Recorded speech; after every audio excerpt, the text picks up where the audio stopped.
Everyone, I'm Alex Tinsman. I'm the president of the NEM Foundation. Today, I'm going to be answering your questions. This is the AMA for May 2019. So we have around 30 questions or so it's a lot. So I'm going to try and get through them as quickly as I can. So the first one is, due to a market fall, the ZEM prices fell sharply. Today, the minimum values charged by the transactions are attractive to projects installed in the NEM blockchain, but it doesn't attract new investors, nor is it attractive to consensus nodes, which are the essence of the blockchain. They believe that raising the minimum transaction value to 0.075 might be a way of increasing the value of NEM. They're asking, how does the council feel on raising the transaction value? This question is really about a conflict with the token economic system. So on one hand, you have businesses that, they want a public chain with very low fees, right? The lower the fees, the more data, basically that they can use on the public chain. But what harvesters want are higher fees so that they can earn more, right? So there's a lot of excitement around earning really good rewards that's going to drive investors. So I think it's really a chicken and egg problem. Keep in mind that the foundation also can't set the fees on the chain. So that's really in the domain of the core team. But I think that the right approach is really just to see what will happen, and we would just adjust based on business adoption and get a sense for how businesses are using it, and then we can pivot accordingly. But we need to be able to support them, but we also are not quite sure what we're dealing with business adoption with Catapult in particular, because we're waiting for it to come out on public chain. So I think if we see a lot of new investors, then we can adjust to support them. If we see a lot of businesses adopting it first, then we can adjust it for them. It's really a great question. It really is, but it requires ongoing discussion.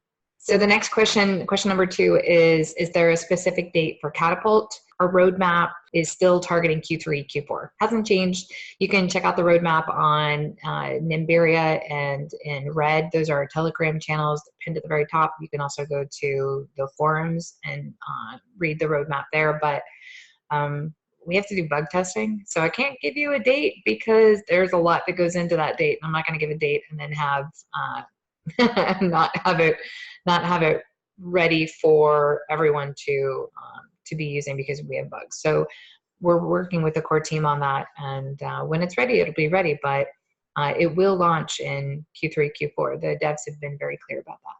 When will ZEM have more fiat pairs on Binance? And are you working on it? Do you have an ETA?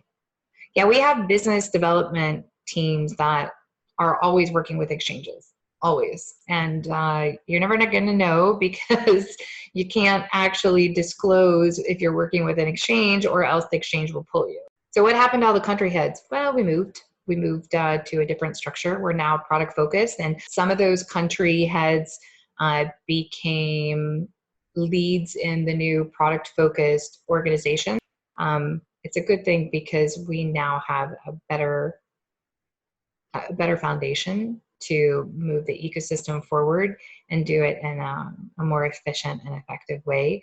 And we're creating tools to help scale the ecosystem through the learning portal, which is going to be the on-ramp for businesses and the lone wolf developers and universities to be able to really have a centralized view of looking at how to get into NEM and how to get into our system and build. So rather than have boots on the ground, which is what we talked about last year, having people on the ground help you every step of the way, which is really expensive. And for every biz dev person, you need a couple of trainers. That's difficult. If you had an online portal 24/7 that was modular, that people can go to have courses and to get certification and to get connected with service integrators in their area, as well as brand ambassadors in their area, as well as resources in their area and take classes and learn about NEM and continue that education, that scales. And in addition to that, we can have an affiliate program where companies that are building on NEM, providing a service to NEM, can be easily discovered, and you can do a rev share model from having an affiliate program with this learning portal that we're creating. So yeah, the global restructure was a good thing. It doesn't mean you don't have people in the regions, you do, but now we're looking at how do you multiply that by thousands and thousands? How do you scale bigger? And so instead of being so focused on just a small part of the region, you now can expand to everywhere 24/7 and truly be open source. And I think that's pretty powerful. Let's see, somebody from Europe is asking about, do we plan to establish ourselves more in Europe? And what about Kraken? We never left Europe. Europe has always continued, even as we changed and evolved to be a product-focused organization.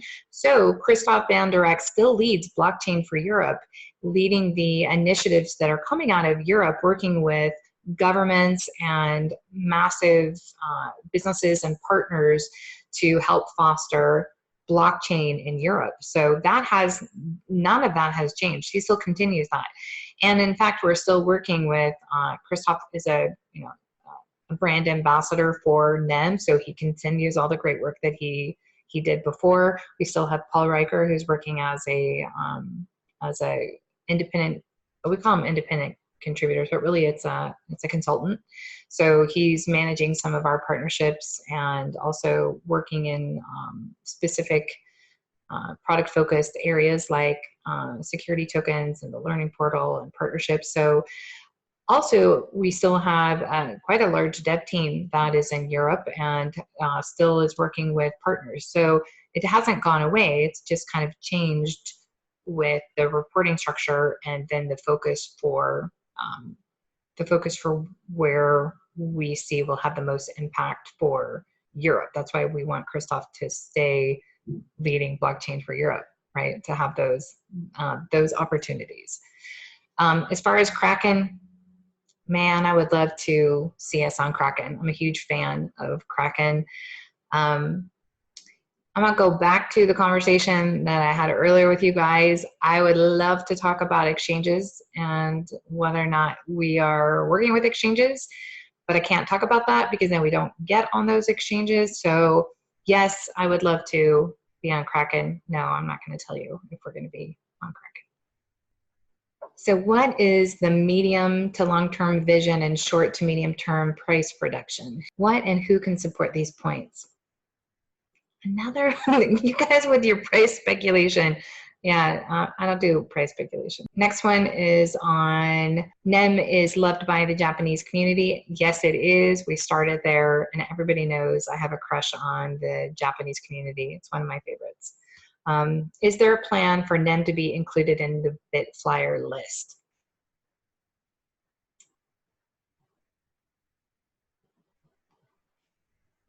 We discuss exchanges with our exchange team. I'm not gonna say anything. I'm just gonna tell you we are always working with exchanges. So that's my answer to that one. What's happening to the 300 companies that tested on Catapult? My understanding is they're still building. We work really closely with Tech Bureau, but we don't know all the companies that are building on Tech Bureau because again, they're on NDAs and can't really talk about projects that are on NDAs. Plus, it's Tech Bureau and NEM Foundation are two totally different companies, so they're not going to willingly share all of the stuff that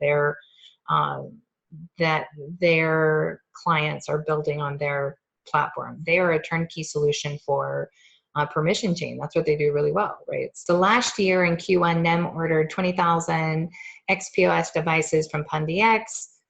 Basically, they're asking what happened to them and what do we plan to do with them.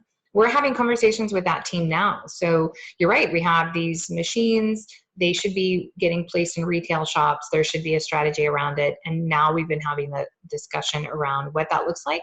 So we had to halt some of our partnerships for a while as the foundation restructured, but we've gone back and we have a dedicated biz dev team now, and they are working with partners like PunDX to have a better strategy around these devices. So I can't share anything right now, but I'll tell you that we're currently working with them on this very question. So very timely, but I don't have an answer for you yet because it's still coming. Poloniex has delisted 9 pairs until now because the unlisted currencies are thought of as unqualified as securities. Okay, so you're asking about whether or not this is going to happen to them. Let's see. Within these currencies, some like NXT have proof of stake. So does Foundation think there's any possibility of them being delisted from any tier 1 exchanges? No, I don't. We don't really control the decisions of other exchanges to list them, but we give them the best support that we can. We offer to train them on multi-sig, where we work very closely with exchanges. We also don't pay exchanges to list them. We never have. So the exchanges that we work with are good, and I don't see a reason why we would be delisted. But again, I can't control if we get delisted for regulation issues in the future. That's not something the foundation owns, but it's something we're aware of. But I don't see a risk right now. NEM has a very unique market in Japan, both online and offline. Yes, it does. Many within both of these communities have kept active without support of the foundation. Kind of. We'll talk about that. I disagree with that statement, but I have an idea where you're heading. So also to note that many members have kept positive even through negative events like hacks and foundation and financial issues and the crypto winter in general. That said, many of us are upset by the connection between community and the previous NEM Japan. I believe that a decentralized approach, one that connects the core devs, foundation, and ecosystem together, is the way forward. After all of this, I'd like to ask the foundation, will you proceed with operations in Japan? Thank you for asking this. Japan is one of my favorite regions because that's where NEM began, and we have such a passionate community. And you're right, you do need a better level of support, and you deserve a better level of support than what you've had. And I think that comes down to one big issue, which is the Japan community is very innovative, they're very vocal, they're very passionate, but there's also a specific culture in Japan. And I look at foundation having failed the Japan community before by not, I think, working better with the Japan community to designate their own Japanese lead. So I think what happened is foundation picked a person to help lead Japan that maybe didn't have the right resources or skill set, or was spread too thin, or there was just a lot of challenges that made it difficult for them to succeed in that role. And Hiroki had that role before, and I have such affection for Hiroki. He did the best he could considering what he had to work with, but I think it's not really fair to any of these regions to not have better resources and tools to scale. So Japan has done a great job with NEMbook, which is does the most transactions of any company on the NEM blockchain, which is pretty amazing. And there's Poly, and there's Raccoon Wallet. There's many innovative companies that have come out of Japan. I do think you should have a lead. I think we need to put the call out to have the Japanese community help us find who that lead is. I don't necessarily think it should be picked by this foundation. I think it should be picked by the community. I think NEM is owned by the community, and when you have specific leaders that basically come up from the community, they should be recognized, and we should be taking a look at the skill sets that they bring to the table to help change the direction of basically adoption and awareness in that region. Are NEM and Meijin and COMSA all being developed by Tech Bureau?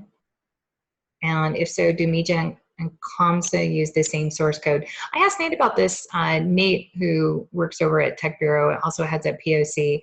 our PMC, the PMC, Nate basically said that the first version of COMSO was on V1 Legion, but it will be ported over at some point. They don't have a specific time frame of when, but it will be sometime after the public network goes live.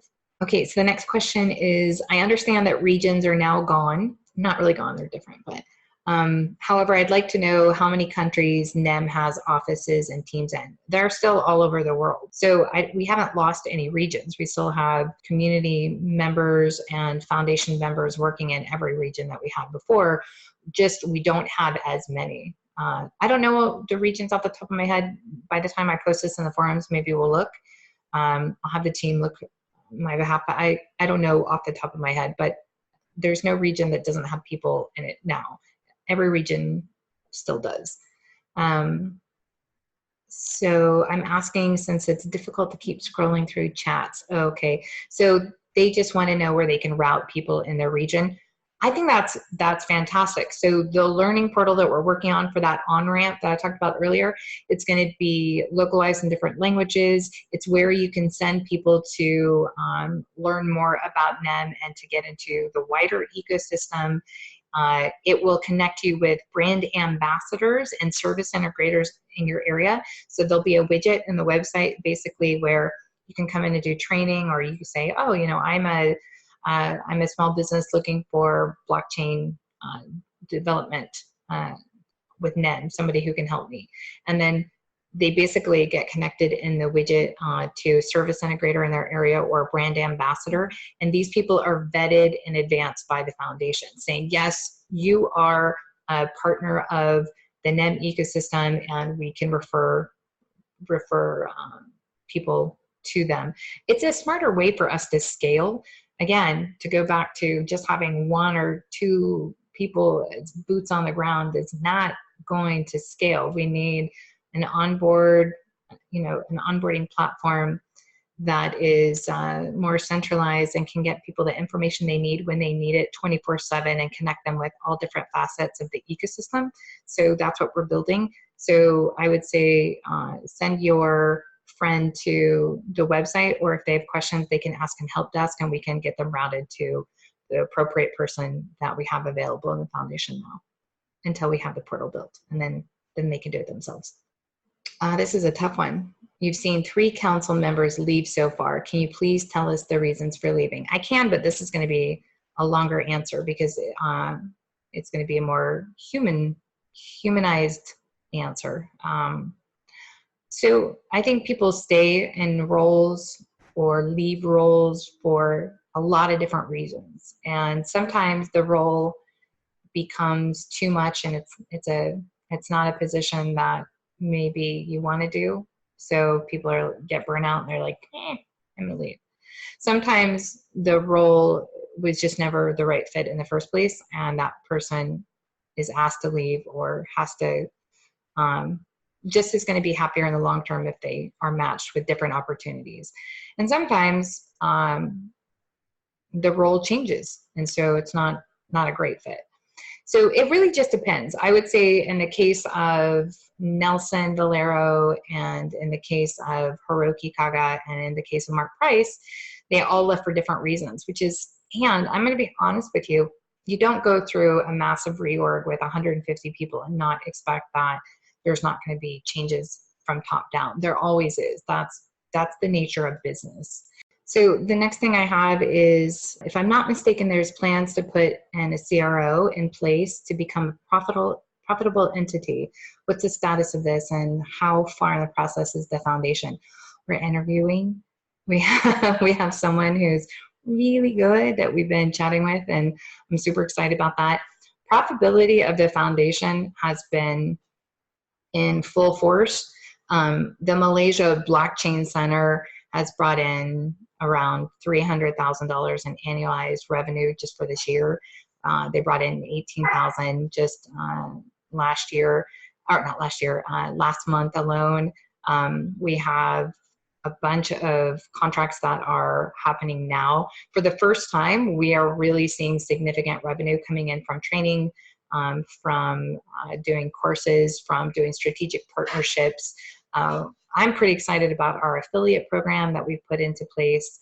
So now for the first time, we have new leadership, we have strategy plans that correlate with supporting budget, with full visibility to the core team and to the trust on what we're doing every step of the way. So we are seeing profit. And this is before even getting in a CRO. So for me, I think this is pretty awesome. But yes, are we interviewing a CRO? Yes, we are. Do I hope to have them by Q3? Yes, I do. Okay, so the next question is, what is community to you? Well, the community is the reason why we have NEM. It is where NEM was born. It is where NEM thrives, and it is the future of NEM. Community is the power to contribute in meaningful ways, individually and together. And that's actually one of the reasons why I was most attracted to NEM, because I thought if someone like me could contribute to a platform like this, then that tells me there's hope for the future, right? I don't look the part. Every time I go to a conference or I'm speaking, I don't look like what you typically would think of as someone who's contributing to blockchain. And I think that's good. I think breaking boundaries and that mold and saying there's a place for everyone is, I think we need more of that in the world. So I think community is NEM, and I think I'm thankful. I'm thankful for this community. Compared to Bitcoin or Ethereum, NEM has a very low developer count. Is there a plan in place to increase this count other than online trainings? Yes. Yeah, there is. There's so much stuff I want to share with you guys, but I have to, if I could, I would just share everything. But then the team is like, wait, there has to be a strategy to the approach of how we do things, right? But I will tell you that the foundation has a fully stacked tech team now. Just, I think we only have like one position left, but we hit the ground running. We reached out to community and developers that did really well in our system and we knew we could count on and have them help us build things. And then now we have this RFP portal and we have more devs and SIs coming in to help us build things. And in addition to that, we're working with the core team on building out a bigger team, and we're interviewing our CTO, future CTO. We've been working through all these things on the back end. So if you see me act calm and collected and excited, it's because I know it's coming. And I'm pretty excited about it. So yeah, do we have a low developer count? No. I mean, we don't have thousands, like maybe, Ethereum. The developers that we have, it's quality, not quantity. And it's also, we have a plan in place. We have for a while now. We are executing on the plan. When we're ready to talk about it, we will. Is there a bot selling 500 XEM very periodically? Is this the foundation? No, it's not the foundation. I don't know who that is. I'm currently using a version of the NEM wallet from April 2019. Am I okay to keep using this? Will there be announcements on newer versions? Yeah, you can use it. We wouldn't have our wallets up if there was an issue with them. But once the new wallets are basically developed, we announce them and then let people use them. But yeah, any tools that we are giving you have been vetted appropriately and shouldn't be putting you at risk. So yeah, you can continue to use it. I want to thank everyone for submitting questions to the AMA. I'm pretty excited about the future of NEM, and I hope I've been able to pull back the curtain and talk about some of the things that have been going on in NEM and just let you get to know what we're doing and what we're working towards, and have you get a sense of what we're doing and what we're building and where we're going. So it's pretty exciting with Catapult launching in a few months. So again, thanks for your participation. If you have any questions, I'd love to hear them, and we'll be doing this, like I said, monthly. So not now, if you didn't get your questions answered now, you can always reach out to us on the forums. So thanks again.